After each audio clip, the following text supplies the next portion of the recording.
And that's, this is the dignity, how you know, another thing, most people really remember, my father married my mom, whose name was Larry.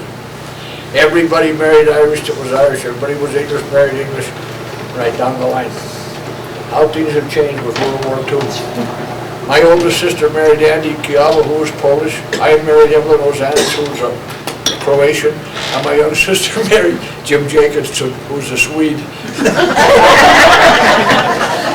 International. Well, that's it. That's why it was such a great place. But there's a whole page of English people that lived in Centerville when I was a kid. And one says chicken scratch and wife. But I will get these all down on paper and I'll give it to Jack.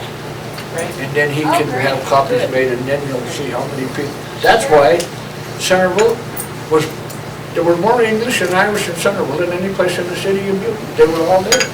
And they came the same time because the mines in Cornwall went down and the mines in Ireland went down. This is where they came, was to Butte, Montana, because everybody had somebody here. It was a great, like I said, I worked with all the nationalities.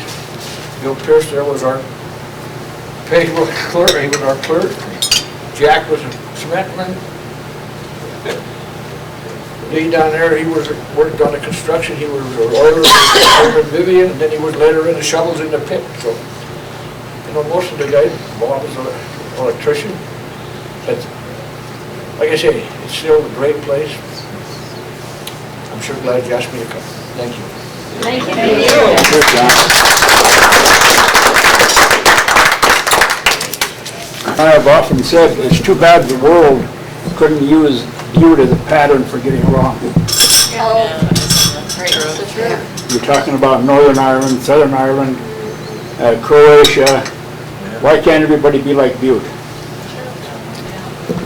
You know, there's another thing like I say, my daughter went to college, like she said, they're over there, Carroll College, and she said, the Butte and Anaconda kids joined together against the rest of the state. Yeah. You came from this area, that's all that counted. Well, it's like your daughter, when they lived with our daughter. Yeah. They roomed together. They roomed together. Yeah. She's still down in Colorado. Yeah. You know, the thing is too, like you said, Butte people, no matter where you go, the first thing they know is that you're from Butte, you know. One other question, maybe you know, John, or somebody here knows. What is a Cousin Jack phrase for in the mine as a Tommy knocker? A what? Tommy knocker. It was on the trivia on the radio the other day, and nobody seemed to know what it was. It was a Cousin Jack phrase that the miners used. Well, the Tommies were the English soldiers. No, but a Tommy knocker in the mine. Well, the only thing I can know is beating the rock down in the pocket when it wouldn't go through the noise. They're little people. You have There was an article in the Cornish World. That's where I read it. I said to Sam, I read something about it. There's a good sized a lot article. of times there's been a mine Cornish disaster or World. something, they get out, I they bet say, it's well, how in did you there know that was going to happen? The Tommy knocker told me. Yeah, Yeah. and they're the little people. Do you remember, what's the name of it up in the camp? That's another campus up in Everton. Bill Ivy was the boss, or Bill Lyle was the boss. Yeah. Kenny Lyle, Bill Ivy, and George Cruthers, everyone in the campus house was right from England.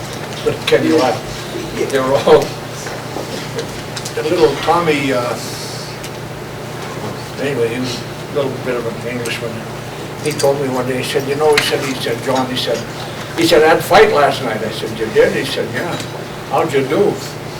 Oh, he said, I'll tell you. He said, I beat him badly. I said, did you kill him? He said, no, but you beat him so bad he shan't live.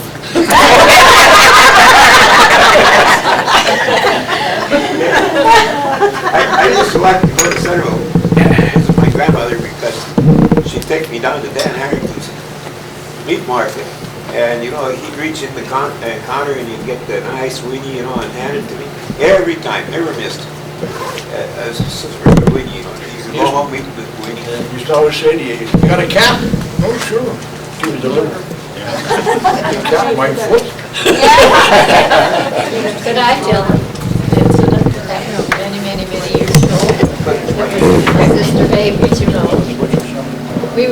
used to go up on the 23rd of April, up to the Sons of St. George Hall. And they always had singing and everything, but always dancing too. And Babe loved to dance, and she got her program all filled out. And we have, of course, got up there by way of the streetcar. And we had to get from out of McQueen, uptown, and then up to Centerville and so forth. Well, anyway, Babe got her program all filled out, and she didn't want to miss any dances. So she danced, and we got out just in time to see the streetcar going down the hill, down Main Street. So we said, well, the only thing we can do is get downtown. So we started getting on downtown. We got by the Federal Building by Marcus Daly's statue. And I was disgusted because we were walking. And we got there and I said, we haven't even come to Charlie Daly's statue yet. There was a man that was a neighbor of ours, his name was Charlie Daly. So when I see Marcus Daly now, I always think of Charlie Daly. Well, anyway, we got down that far. The streetcar went across the street to the Rialto Theater. There we were. We had to walk home to McQueen, all the way down Park Street, around the tramway line, down into Meaderville, up through McQueen, up into Oak Street. We got home about 3 o'clock in the morning. Good stretch of the leg. You know where the tramway gallows frame is now? Yes. No. It's Kelly Yard. It's number 2 at the Kelly Oh, Yard. the Kelly Yard. Yeah. That's right. The one place, do you remember St. Andrew's Church? That was on Center Street, about where the fire department I is. think it's Rosen Fire Department. That's the fire department yard now. Johnny Larry used the fire department, get him on Center Street. And he always used to say, like he said the other day at the meeting, talking about the fire department, he said, you know, he said, when there be a fire, everybody grab the cart and run. And if the streetcar was going by, they'd hook it on the streetcar and then pull it up the hill. He said, you know, they got the truck, he said, you never could get on the back. He said, there was, all the great new guys were riding on the truck. He said, us old guys who were pulling the carts couldn't ride no more. Yeah, Centerville, it's still a lot of memories up there. Well, at T.J. Bennett's store, my mother and Dad used to trade with him. There was a man by the name of Mr. Ford that used to come around and take the order, and then they deliver them from Centerville. They're down to McLean. You know, there's a saying too that, like Kevin Shannon always says, when his father and brother got here from the old country, they got off the train and they're standing in the station down there at the NP, looking around, you know, and they're looking all over. John Shannon said to Pat, he said, Pat, take a letter home. He said, get a letter home. What for? Tell them to get out here. He said, why? He said, they got so much land, they're stacking it.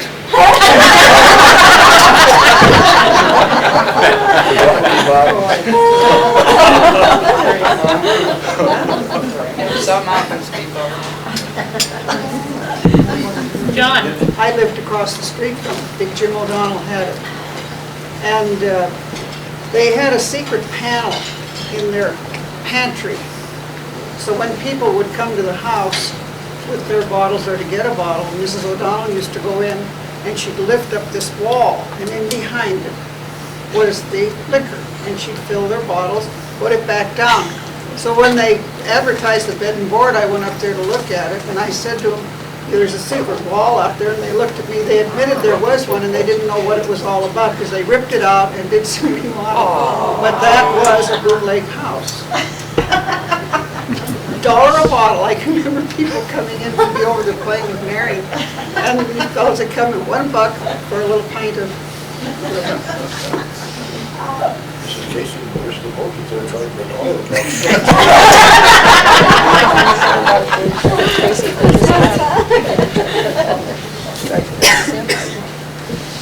Any other questions? When they was out there shoveling snow, he stopped and talked to me. My wife says, you know, this goes on now, every time he goes by, we stop him. I give him a history lesson. My wife said, why don't you take that tape recorder out there with you? And then you put down, listen what you're saying, what John's saying. And he stopped by the house and we talk about Centerville and about the hill.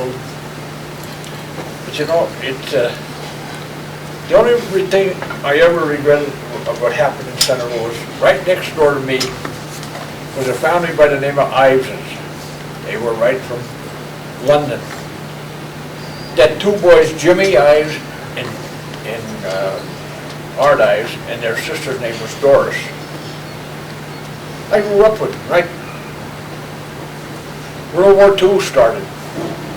That's when they came around and everybody had to either be a citizen or take out your papers or be sent back. Well, he wouldn't take out the papers. Mr. Ives wouldn't. They shipped him and his family back to England. People that knew them kept in correspondence with some of them, and the lady up there had a sister there that knew them in England. And Art got killed in North Africa with Montgomery. Jimmy was on one of the ships at the Bismarck, and in that battle at the Bismarck Sound, he got killed. His sister Doris was in the English ladies' service, and her and the mother and father all got killed in the bombing of London. And we were right next door. But that's the only thing that, I think back of every time I go out to front gate, how the Iveses, how they all got, and if, maybe they would have got killed in the American Army too if they'd been a citizen, but I mean, he wouldn't take out a citizenship, so they shipped him back. And the only one that I ever knew that really did. Then the whole family got lost in World War II. Speaking of the lady next door to you there, right there, yeah. We went down to her mother's house one time, right on the end of East Park Street, there on Atlantic Street. We just came back from the park picnic, a bunch of us girls she ran around, us guys. Her mother had made pasties, and her mother went out someplace. And it's amazing, but we could not resist the temptation. You made a good pass for it.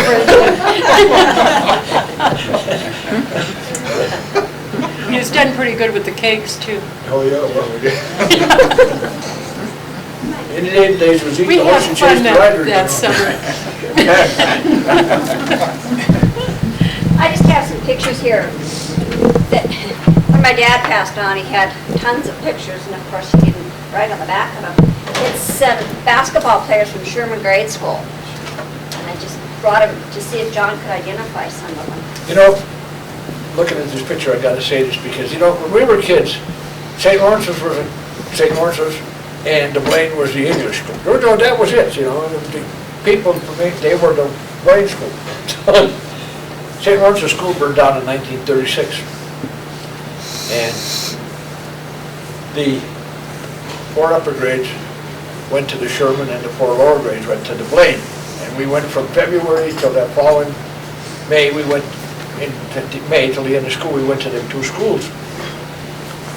They built St. Lawrence's School, and it was the first school that had a gymnasium. They had a parish meeting, and Father McDonald, he said, Monday night will be the Blaine School's night. Tuesday night will be the Sherman School's night. St. Lawrence's School's kids can have it the rest of the week. But if I catch one child from St. Lawrence's here on Monday or Tuesday night, I will personally skin your hide.